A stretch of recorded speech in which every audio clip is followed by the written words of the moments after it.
So hello and welcome to the final review of the Tamiya's Honda NSX, and it took me a while to build it, and I did it on purpose because I was a bit afraid of the complexity of it.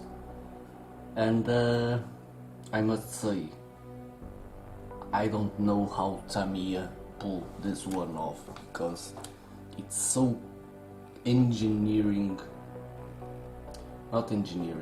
so complex in terms of engineering.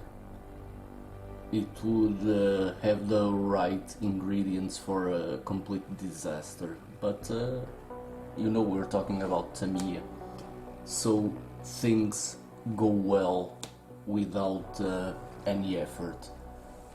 And as you can see, the car is gorgeous. The kit is fabulous. It went flawlessly. Well, not flawlessly, but I don't think this is a problem from Tamiya. Because you have this panel here behind the door, and as you can see, this one is really not that bad. But here on this side, you can see a larger gap. I don't think this is a kit problem, but maybe some distortion on the plastic, something during shipping, whatever. And this panel here doesn't fit exactly perfectly.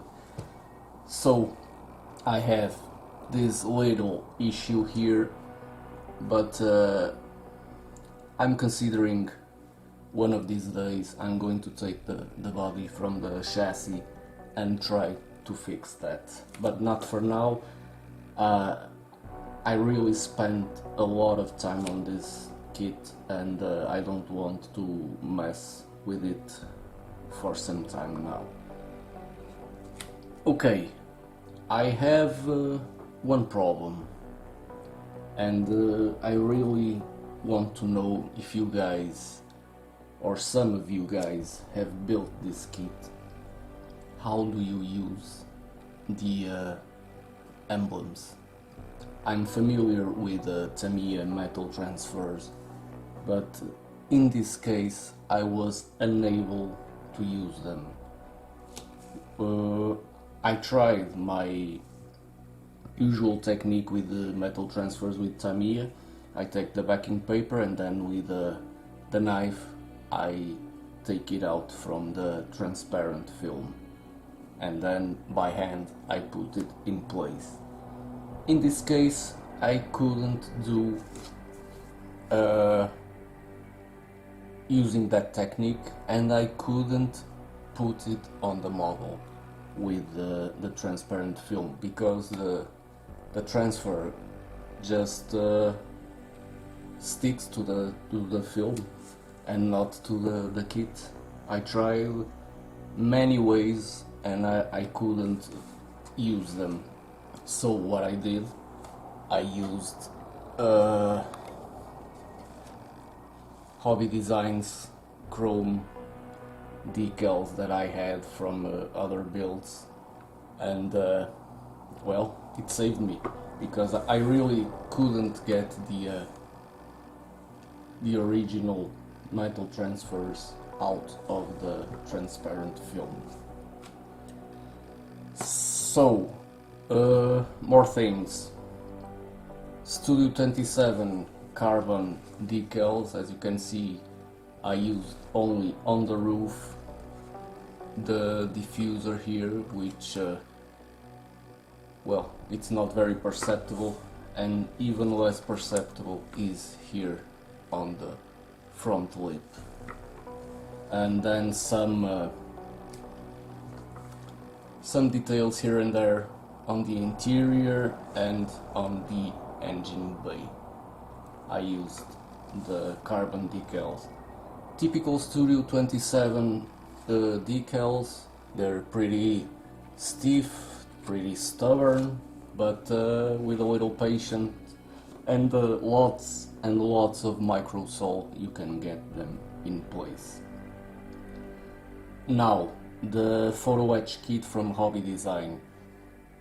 Well, I felt this one was much better than others that I've used, because the parts really were made for the kit. There's no photo etch part that you have to fiddle or adjust, whatever. It just sits right in place. Now, the only thing I didn't use on the photo etch kit were some of the intakes, not intakes, let me choose another word, the grills, meshes, whatever, on some parts. You have the original kit that comes with a transparent or clear part, and then you apply a decal to mimic that mesh.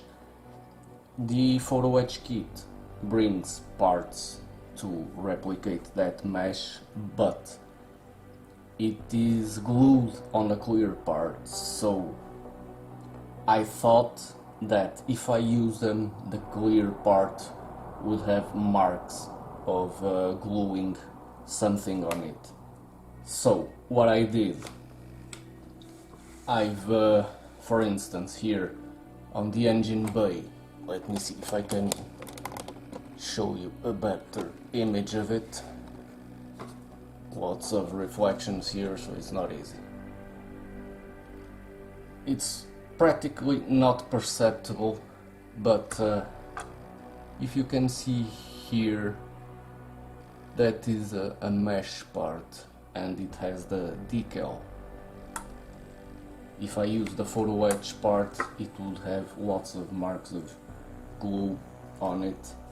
Also, I've used the original intakes here on the front and back, because mainly it has backings for the part to settle in place, and the photo etch part, it has real holes, not a piece like this one, which just mimics the holes. So I thought if I use the photo etch part, that back part that supports that piece will be visible.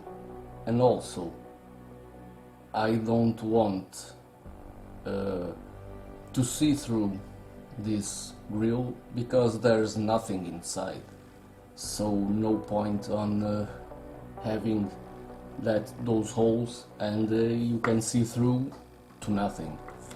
I've used here on the bonnet, and well, you can't see through here the camera, but I can. But since all is black inside, there's not much that goes through there. So I guess I've covered pretty much what I wanted. Here the intakes, I've used the photo etch part because it was a clear part also with a decal, but instead, in this case, the photo etch consisted in two parts, so it would replace everything, even the clear parts, so I was able to use the photo etch. Let me see, I guess I've covered it all. Nothing. Well, we have also the brakes. They are the resin brakes from the photo etch kit. They are really nice. They fit in place, no problems fitting the wheels.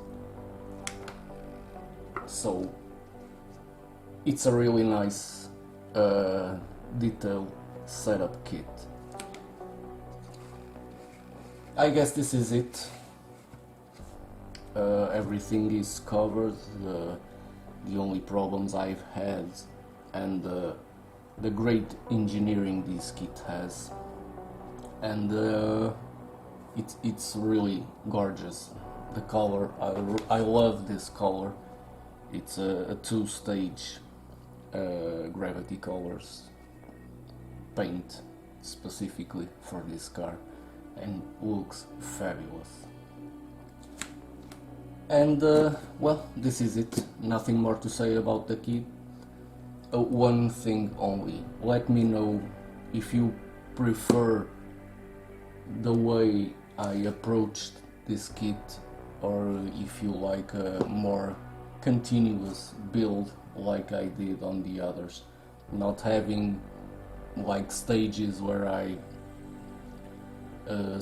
say something specific about that stage I'm building, or if you prefer the other way, where I continually build and paint and only have a review in the end.